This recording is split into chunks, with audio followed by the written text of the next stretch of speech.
Should I hit the record button?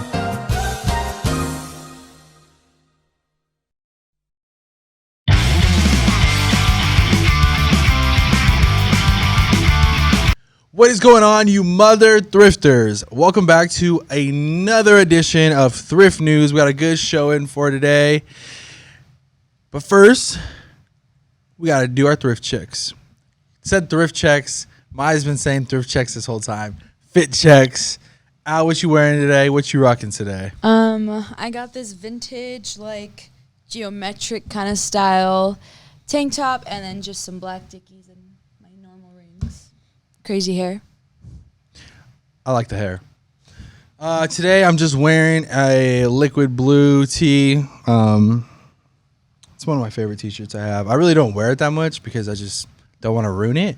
And I also got my corduroy Mercedes hat, which is one of the oldest pieces that I have in my closet as far as like How old is it? Vintage pieces. Not as in like it's old, but just like how long I've had it. Oh. If that makes sense. Yeah. Like this is like one of the first vintage pieces that I picked up that I really, really liked.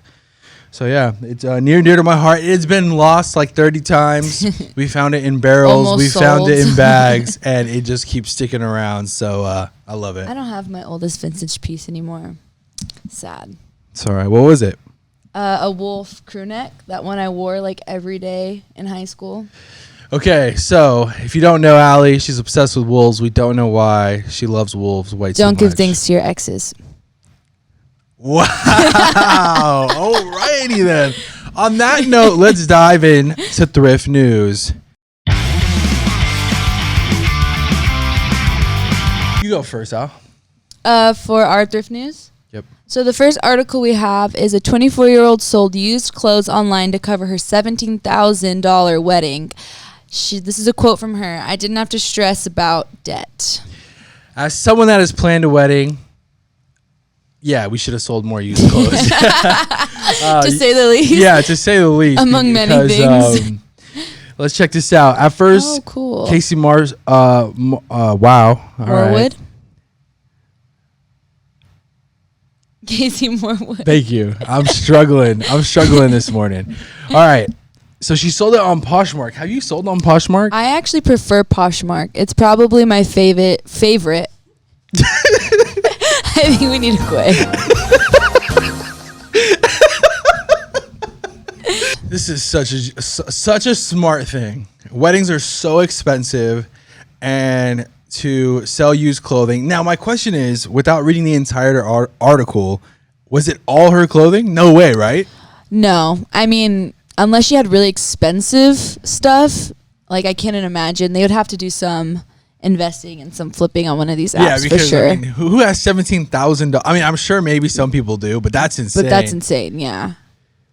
Okay, so getting into the article, her name's Casey Morwood. She said she just wanted to get rid of some of her old clothes before starting college, and that was how she first started using the app Poshmark. And have you used Poshmark before? Yeah, Poshmark is actually the app I prefer personally if I'm gonna sell anything online. I just think it's easier. Like, the platform may seem like a little bit complicated because there is a little bit of like logistical things that you have to do to kind of boost it. But in my experience, like, the fees are pretty manageable. The shipping's really easy. Like, I don't know why. I just have the worst luck when it comes to selling online. It just seems that everything goes wrong. So I really try to avoid selling online, and I know that's probably like a mistake, but it just always seems like something goes wrong, whether with the packaging, whether with like it didn't get there in time. I forget about it, and then I get a bad review. Like, it's just always something. Yeah. So I just gave up. But now seeing this article, 17 G's, I might have to get back on it. I might have to start selling on Poshmark because that's insane. I mean, I had issues like that with eBay. I've only sold a couple things on eBay, and like I've gotten scammed. I've gotten just put through the ringer, and like with Depop, it just never felt like it moved for me personally, and I didn't know if that was because like I wasn't doing the postings correctly or whatever algorithm they use wasn't liking my wording, because I know you have to use like hashtags and stuff. So yeah. Going further with the article, so it says despite earning more than $1,000 from the stuffed animal. Wait! She sold a stuffed animal for $1,000. That is ridiculous. Was it like a Beanie Baby or something? Does it say what the stuffed animal was? It's all right. All right, so let us know if you've had to. If you had an event or maybe a vacation, let us know what's like the biggest amount of money that you made reselling for a specific event, like a wedding or a vacation like that. I'd be really curious to hear that. Also, too, like what is your favorite app to resell on? And if you have any like app horror stories of reselling, because I mean, I know that we all have. Yes, actually, I am curious about that. Leave that in the comments.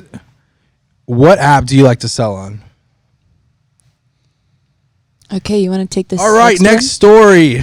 Rapper Wiz Khalifa supports Pennsylvania hometown by selling clothes to benefit school district. Wiz Khalifa is getting in the reselling game? That is crazy. All right, rapper Wiz Khalifa is showing love to his hometown once again. What did you say? PA is Pittsburgh. Where's Pittsburgh at?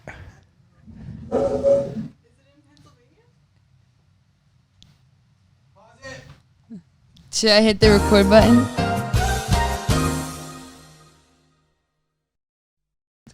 Man, it looks like Wiz Khalifa is in the reselling game. And we all better watch out. How do you feel about celebrities get into the reselling game? I mean, I think it's cool. I know a lot of people don't care for like the Kardashians sometimes, but like the Kardashian closet's kind of cool. Sometimes I browse. Can't afford anything, but I think it's cool. I'm on the same boat. I love it. I think anything that supports reselling, I'm all for. And then especially the way Wiz is doing it, to be able to give all those proceeds to the school district is super cool. That's an awesome story from Wiz Khalifa. Thrifting cash. So the title of this is I made $1,000 a month with my thrifting side hustle. It barely took any time and you can do it too. Okay, first off, let me just interrupt. It barely took any time and you can do it too is crazy. What was she selling? I don't know, but she does put a disclaimer and she put it's not refinishing furniture. Not refinishing furniture. So what is it, clothes? I think we have to watch the TikTok. Or does it say what she sold? Let's check out the TikTok. Play it. She's saying you make an Instagram account too. That's interesting. I think that's one of the like hardest ways to resell is through like a small Instagram feed, but let's see what she said. All right.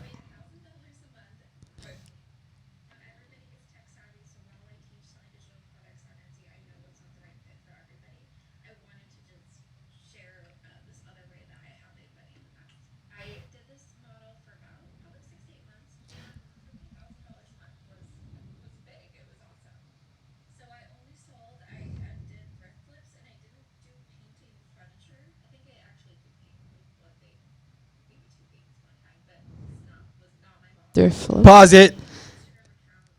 We're 30 seconds in. She hasn't said what she's done. I don't want to watch the rest of this video. Okay. So then let's just maybe talk about like trying to make $1,000 a month reselling and like what it maybe takes. Okay. Because it's not easy, like you said. So my bit of advice, if you want to make $1,000 a month thrifting. All right. I have a rule. You want to know my rule? What? Is you need to hit every single thrift store every single time. Just because you go into a thrift store multiple times, let's say you go multiple times in the same week and there's nothing there, you have to respect the game and continue to go, because it's that one time where you're like, I don't want to go, and you actually find something that's worth money that you could flip. Yeah, for sure. And definitely too, like yard sales, estate sales, you can also find lots of like hidden treasures there. You can find like good vintage. Like if you really are trying to make like $1,000 and want to kind of get more bang for your buck, like those are really good avenues to check out too. Yeah, and I think too, if you're solely just trying to thrift and make $1,000, you're not like worried about building up a brand, worried about building up an Instagram for reselling. I think you have to look at everything. You have to look at electronics. You have to look at toys. I think toys is super underrated. Yeah. My buddy Kyle, him and his son actually go thrifting for dinosaurs, and some of the dinosaurs are actually worth like a lot of money. Some first editions that they don't put out anymore, they're worth a lot of money. So I think it's just getting that knowledge of what's going to sell, and respecting the game, and literally looking into everything. From kitchenware, electronics, clothes, shoes. And I think that's the best. I think personally, like, I don't really know what this lady did, but that's my advice if you want to make $1,000 a month at a thrift store. And like a rule of thumb that like I try to live by, like my dad told me one time, if you're not going to make like 50%, like double your money kind of thing, like don't waste your time. Yeah, exactly. You know what I mean? And like make sure you're like your margin's there to make money. Don't really... Depending if it's like a really like something you want to invest in to try to kind of wait for the long haul. If you're looking for quick flips, like kind of have that like fast pace. I need to make 50% more like mentality. And get thrift tip. Can we get like a thrift tip? Google app. You can Google image search all the stuff that you have. And you got to have the eBay app. If you don't have the eBay app, what do you do? You have to have the eBay app. All right. Into the next story. Oh, wow. Texas woman Goodwill find turns out to be a 2,000-year-old Roman relic.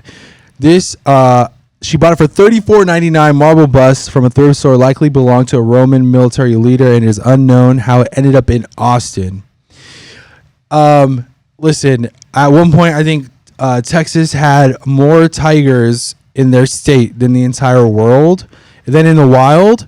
So how a 2,000-year-old statue ended up in Texas makes perfect sense to me. Yeah. I don't know how those two correlate, but that's how I see it. That's insane. It was 52 pounds.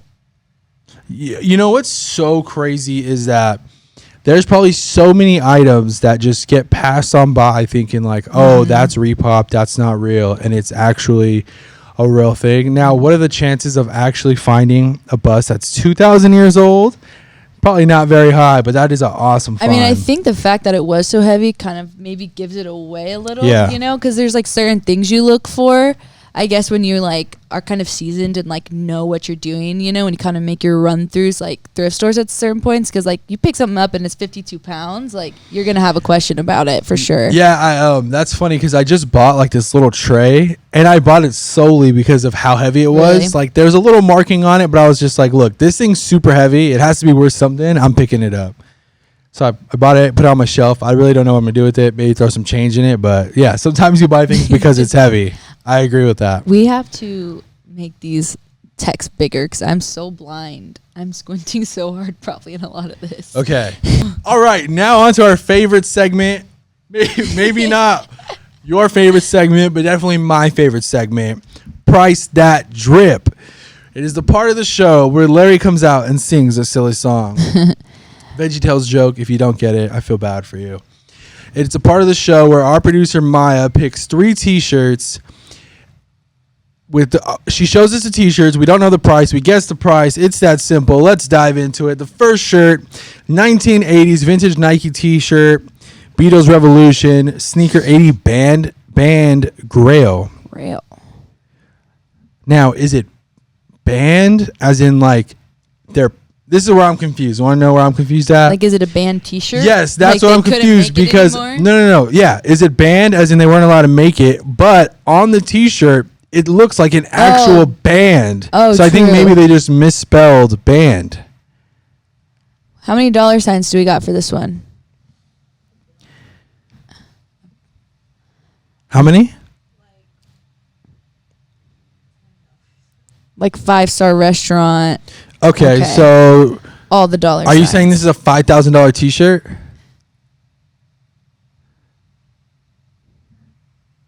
It's a vintage Nike T-shirt. Okay, And so it's Beatles. All right, go. I'm ready with my guess. You can be ready when your guess. Let me know. Okay, I got mine. Go. You go first. Is it like $12,000? $1,350. $50,000. Okay, what threw me off is when I said 3,000, I think, and you shook your head no so bad, but it was because it was so low. I was thinking it was too high. I was Does it say like? No, it probably doesn't say why. Probably just because it's so rare. Yeah. Maybe it is actually banned. Maybe they have the right kind of band. That's crazy. 50,000. Did it sell for that, or is it listed at that? Listed. We'll see what it actually is. That's a crazy T-shirt, though. Jeez, where do you think they found that?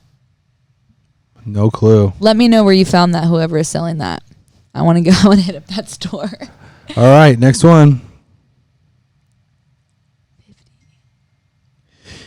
Vintage Nike Air Jordan 23 T-shirt, size XL, white 90s. I do cool. like this shirt a lot. It's really cool. It's really, it's just different. It kind of looks like What's like the money sign on this one? Help us out. Come on. 1 to 2. 2. I'm gonna guess this is $40. 200. Hey, I was close. $47. You need to I was get $7 your money sign rating. Okay, you're way off. Why don't you make like a little? That would be like a $1 sign. What's 2 to you? Next T-shirt. This game's rigged.